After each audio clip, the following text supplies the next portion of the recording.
जय हिंद मित्रांनो, आज आपण राज्यसेवा पूर्व परीक्षा 2018चे विज्ञानाचे प्रश्न डिस्कस करणार आहोत. तर let start with question number 36. खालीलपैकी काय जिओ स्टेशनरी ऑर्बिट चे अचूकपणे वर्णन करते?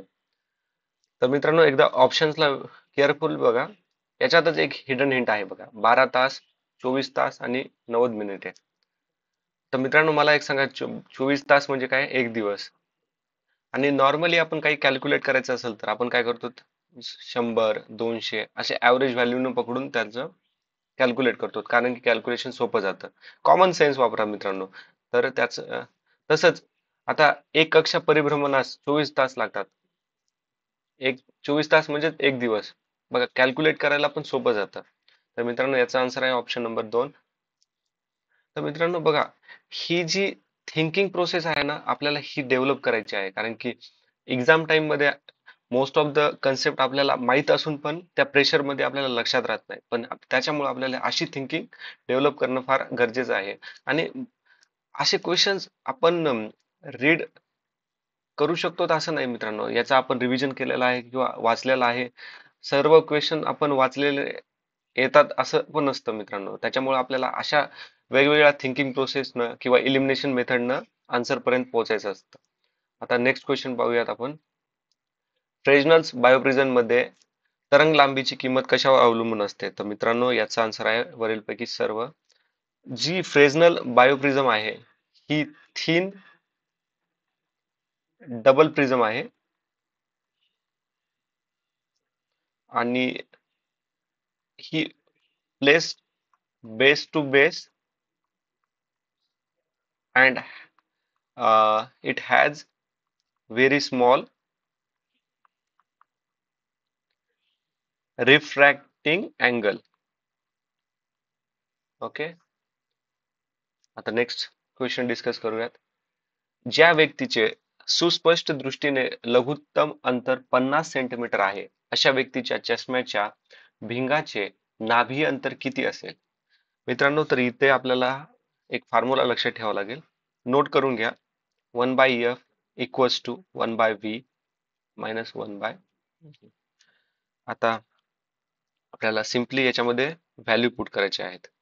ओके, तर इथे लिस्ट दिलेला आहे, त्याच्यामुळे आपण काय करणार आहोत? 1/50 मायनस, फक्त ही लिस्ट आहे त्याच्यामुळे आपण तिथे मायनस दिलेला आहे. आणि एक गोष्ट लक्षात घ्या, म्हणजे इथं व्ही आपलं -50 आलं. आता जे यू आहे, यू म्हणजे जे नॉर्मल पीपल आहोत आपण सर्व, तर त्यांचं लिस्ट डिस्टन्स किती असतं? 25 सेंटीमीटर. म्हणजे हे 25 सेंटीमीटरच्या हे त्यांचं लिस्ट डिस्टन्स आहे. ओके, तर त्याच्यामुळे आपण इथं व्हॅल्यू देणार लिहिणार आहोत -1/25. ओके, आता इथे मायनस का दिलेला आहे मित्रांनो? तर इथे मायनस दिलेला आहे आपण because of list distance. Okay, तर आता याला जर कॅल्क्युलेट केलं आपण 1/, आन्सर तो 1/50. आता हे आलेलं आहे मित्रांनो पॉझिटिव्ह मध्ये. आता एक गोष्ट लक्षात ठेवा, जर पॉझिटिव्ह असेल तर हे असतो कॉन्व्हेक्स. ओके, आणि निगेटिव्ह असेल तर हे असतं कॉन्केव्ह. तर याचं उत्तर आहे मित्रांनो ऑप्शन नंबर 2, 50 सेंटीमीटर वक्र म्हणजे कॉन्केव्ह. आता नेक्स्ट क्वेश्चन डिस्कस करूयात मित्रांनो.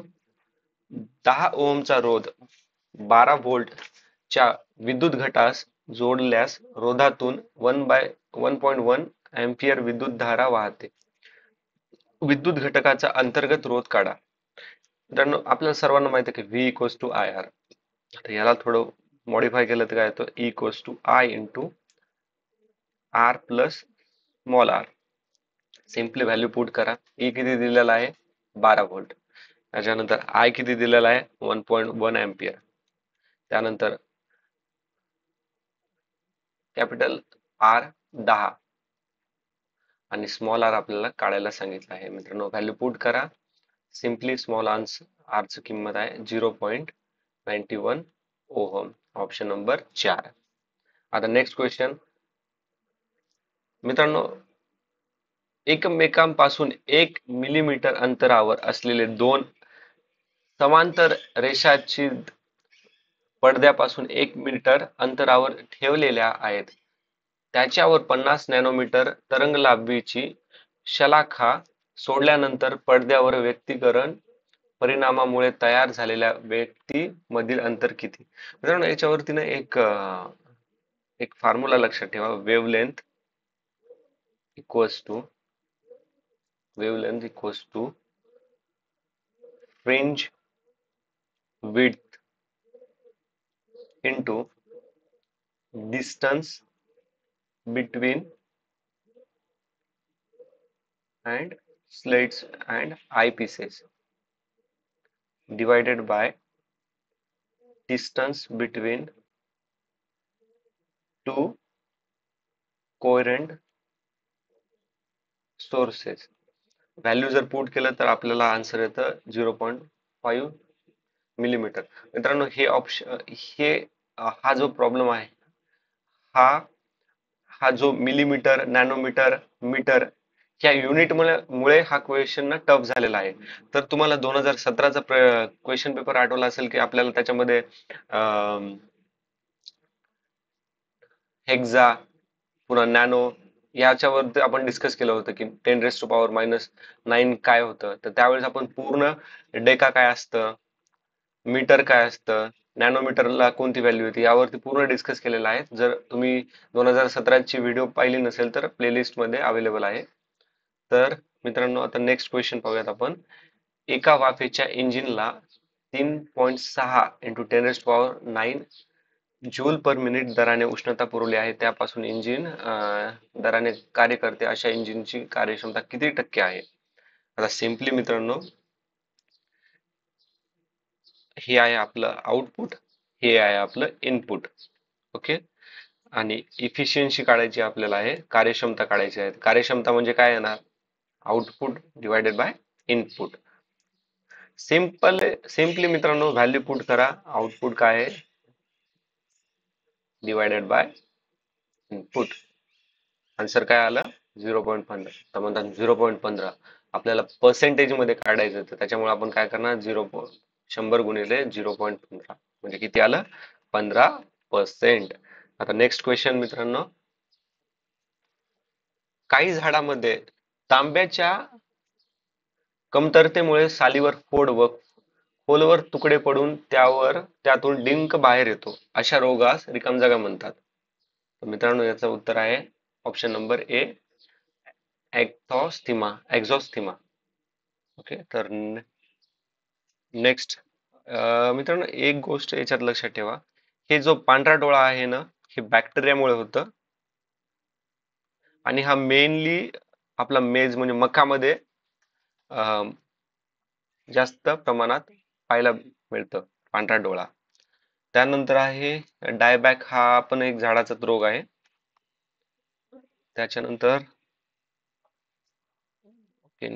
पेशी मृत होणे म्हणजे तर डेड सेल आहे, डेड सेल.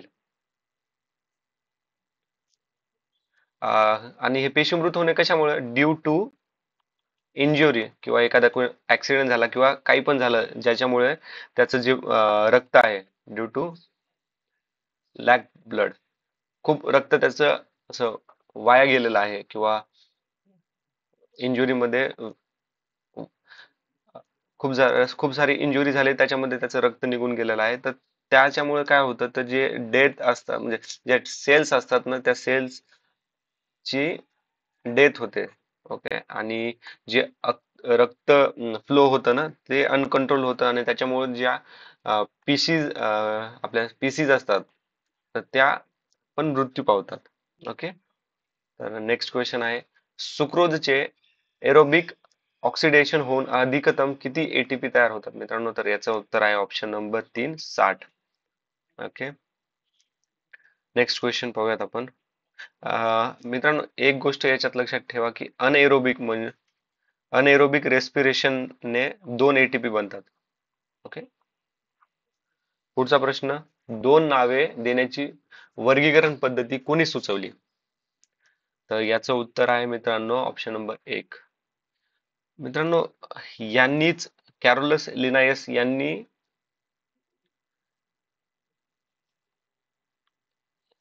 यांना आधुनिक वर्गीकरणाचे जनक पण म्हणतात.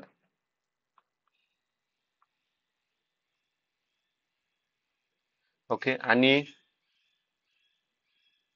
यांनी जी नॉमनक्लेचरची जी सिस्टीम दिलेली आहे म्हणजे बायोनॉमियलची दोन नावाची पद्धत, ही स्पीसीज प्लांथेरम या पुस्तकामध्ये त्याने मेन्शन केलेली आहे.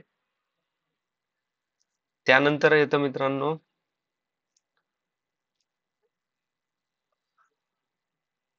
थिओफ्रास्ट. आता थिओफ्रास्टम या यांना म्हणतात वनस्पती शास्त्राचे जनक. आणि मित्रांनो एक गोष्ट लक्षात ठेवा इथे, विल्यम रॉक्सबर्ग याला म्हणतात भारतीय वनस्पती शास्त्राचे जनक.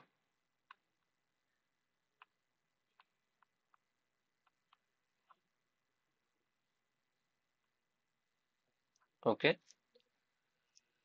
त्यानंतर अजून काय राहिलंय का मित्रांनो? ओके, तर नेक्स्ट क्वेश्चन आपण डिस्कस करूयात याच्यामध्ये एवढंच. सर जे सी बोस भारतीय वैज्ञानिक यांच्यानुसार कॉर्टिकल थराच्या आतील जिवंत पेशीमुळे असेंट ऑफ सॅप ह्या क्रियेमुळे घडते. तर याचं उत्तर आहे मित्रांनो पल्सेटरी क्रिया. ओके. आता नेक्स्ट क्वेश्चन डिस्कस करूयात आपण. Question number 46. खालीलपैकी कोणती थेरीज किंवा सिद्धांत जीवन उत्क्रांतीशी संबंधित आहे? जीवन उत्क्रांतीस संबंधित आहे. नैसर्गिक निवडीचा सिद्धांत. आता नैसर्गिक निवडीचा सिद्धांत, उत्परिवर्तन उत्क्रांतीचा सिद्धांत. उत्क्रांती इथं पण उत्क्रांती दिलेला आहे म्हणजे ब तर बरोबर आहे आपल्याला, बाकी 3 नंबरचं गेलं. वारसा वर्ग गुणधर्म सिद्धांत. वारसा म्हणजे ब वारसा घेतो बरोबर, क तर असणारच आपल्याला, हे ऑप्शन केलं. आता राहिले 2. तर मित्रांनो वियोग सिद्धांत हा उत्क्रांतीशी संबंधित नाही, तर हा सेल डिव्हिजनचा सिद्धांत आहे. आणि हा मेनली काय करतो, डील विथ मिओसिस. आणि हा जो सिद्धांत आहे हा दिलेला आहे मेंडलने. मेंडलवरती प्रश्न आहेत, आपण त्यावर डिस्कस करूयात अजून. ओके, तर ऑप्शन नंबर 2 अ ब क द राईट आन्सर. ओके. याच्यात आता याने उत्क्रांतीबद्दल विचारलं आहे तर एक गोष्ट लक्षात ठेवा, डार्विन यांनी एक पुस्तक लिहिलेलं आहे, ओरिजिन ऑफ स्पीसीज. केव्हा? 1859 मध्ये. ओके. Next question. खालीलपैकी कोणते संप्रेरके पिट्युटरी ग्लँड्स म्हणजे पिट्युटरी ग्रंथीची आहेत? मित्रांनो हा क्वेश्चन टफ आहे बघा, कारण यांनी फुल नॉमनक्लेचर म्हणजे त्यांनी बघा क्वेश्चन किती टफ केलेले आहे ऑप्शन्स नुसार. टी टी एस एच, त्याच्यानंतर आहे S T H, H C G आणि एडीएच. मित्रांनो याचा आन्सर अ ब आणि ड आहे. याच्यात थोडे व्हॅल्यू ऍड करूयात आपण. टी एस एच म्हणजे आहे थायरॉइड स्टिम्युलेटिंग हार्मोन. हे काय करतं? हे स्टिम्युलेट करतं थायरॉइड ग्लँड्सला टू सिक्रेट थायरॉइड हार्मोन. त्यानंतर आहे S T H. S T H, S T H काय आहे? हे ग्रोथ हार्मोन आहे. त्याच्यानंतर आहे एच सी जी. मित्रांनो एच सी जी एक तर पिट्युटरी ग्लँड नाहीये आणि ही कन्फर्म करते प्रेग्नन्सी.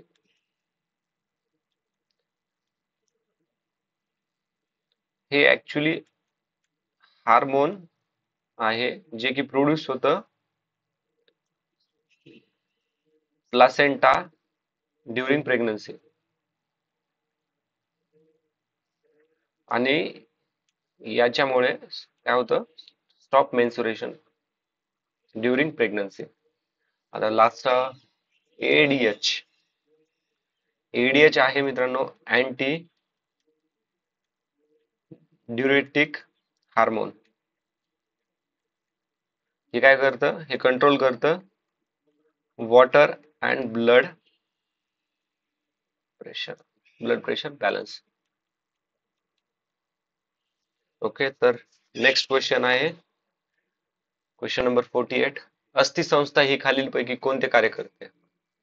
संरक्षण, रक्तो रक्तोत्पादन बरोबर आहे, हालचाल सुलभता बरोबर, क्षाराची संवर्धन साठा बरोबर आहे मित्रांनो. तर याचं उत्तर आहे वरीलपैकी सर्व. याच्यात थोडा व्हॅल्यू ऍड करा की हा सपोर्ट पण प्रोव्हाइड करतो.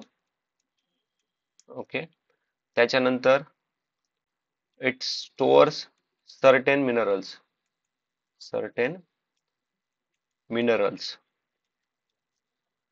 तर नेक्स्ट क्वेश्चन मित्रांनो, आता क्वेश्चन नंबर 49. आताच आपण मेंडलचं नाव घेतलं होतं ना, आता यांना जनुकशास्त्राचे जनक असे संबोधले जाते. मित्रांनो, असा पण प्रश्न विचारला जाऊ शकतो की जनुकशास्त्राचे जनक कोण आहेत? हा, कारण त्यांनी प्रथम आणि असा पण प्रश्न विचारला जाऊ शकतो की अनुवंशिकतेचा सिद्धांत कोणी मांडला? म्हणजे बघा, ह्या लाईन मध्ये दोन क्वेश्चन्स फॉर्म होऊ शकतात. ओके, तर ग्रेगोर मेंडस यांनी वाटाण्याचे झाड याचा वापर केला होता त्यांच्या प्रोजेक्टमध्ये. ओके, हे जे रेसूर माकड आहे मित्रांनो, यालाच ओल्ड वर्ल्ड मंकी असं पण म्हणतात. Okay, next question number 50.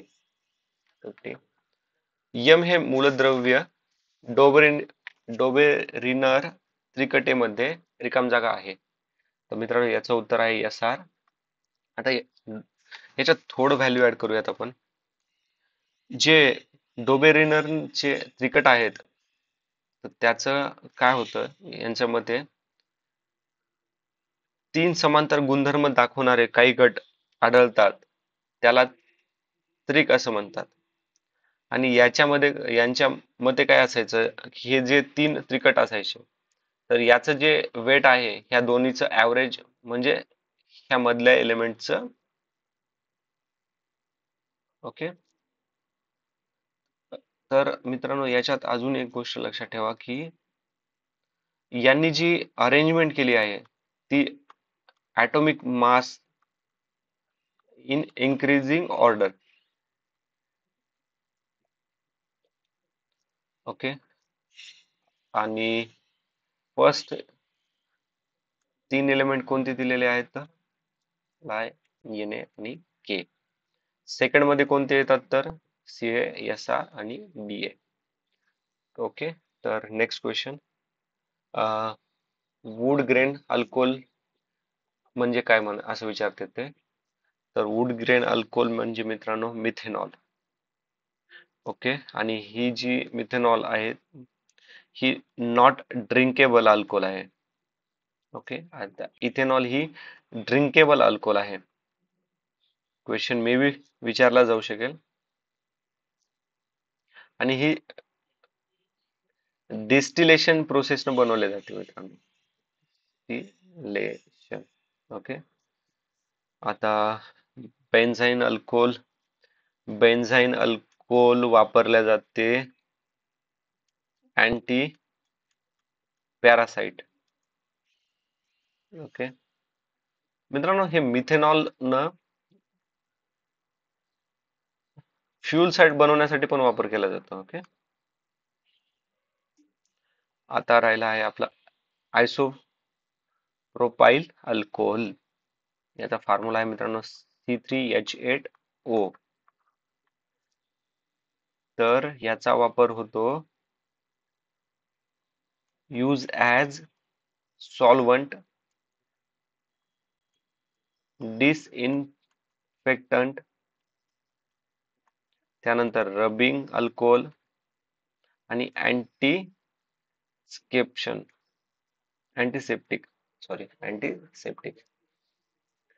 Next question, पाण्यात क्लोरीन नेहमी मिसळतात कारण क्लोरीन का मिसळतात आपण मित्रांनो क्लोरीन पाण्यामध्ये? जंतूंना मारण्यासाठी. तर याच्यात खूप सारे कन्सेप्ट आपल्याला क्लिअर होणार आहेत. ऑक्सिजनचे प्रमाण वाढते. आता ऑक्सिजनचे प्रमाण वाढवण्यासाठी आपण काय काय करतो मित्रांनो? एरेट. एरेट म्हणजे हवा ऍड करणं. त्याच्यानंतर दुसरी मेथड आहे ॲगिटेट, वॉटर मुवमेंट. त्यानंतर इनकरेज फोटोसिंथेसिस. आणि काय अजून? Add oxygen, O2 gas. आता गाळ काढण्यासाठी काय वापरतो मित्रांनो? फिल्टर वापरतो आपण गाळासाठी. वेगवेगळ्या टाईपचे फिल्टर्स असतात जसे की ओके. त्यानंतर आहे न विरघळणारी अशुद्धता वाढवण्यासाठी. तर याच्यामध्ये आपण वापरतो सेडिमेंटेशन. त्यानंतर आहे डिकॅन्टेशन आणि काही प्रमाणात फिल्टर पण वापरल्या जातं याच्यात, फिल्ट्रेशन. तर नेक्स्ट क्वेश्चन नंबर 53, रिकाम जागा यामुळे गंजण्याची क्रिया होते. मित्रांनो याचं उत्तर आहे ऑप्शन नंबर 2.